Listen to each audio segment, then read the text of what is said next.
অভি করিম না কয়েক বছর অভিনয় করে নাই দেখে মানুষকে চেহারা ভুলে গেল। ঈদুল আজহায় মুক্তি পাওয়া সিনেমাগুলোর মধ্যে বেশ সাড়া ফেলে তানিম নূর পরিচালিত চলচ্চিত্র উৎসব। শুধু দেশেই নয়, অস্ট্রেলিয়া ও যুক্তরাষ্ট্রেও ছবিটি প্রত্যাশার চেয়ে ভালো সাড়া পেয়েছে।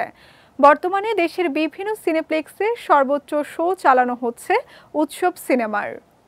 শাকিব খান অভিনীত তাণ্ডব ছবির পাইরেসির ঘটনায় দর্শকের মন খারাপ থাকলেও সেই ক্ষতি যেন পুষিয়ে দিয়েছে উৎসব।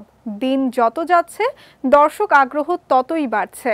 তাই তো মুক্তির ২৯ দিনের পর দেশের প্রেক্ষাগৃহ থেকে সিনেমাটির টিকিট বিক্রি ছাড়িয়েছে ৫ কোটি টাকা।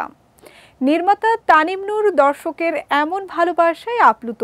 এই নির্মাতা বলেন, প্রত্যেকটা শো হাউসফুল যাচ্ছে, দর্শকের যে ভালোবাসা পাচ্ছি সেটা অভূতপূর্ব। উৎসব যেন আলাদা উৎসবই তৈরি করে দিয়েছে। চার্লস ডিকেন্সের ১৮২ বছরের পুরনো গল্প আ ক্রিসমাস ক্যারল অবলম্বনে নির্মিত হয়েছে উৎসব।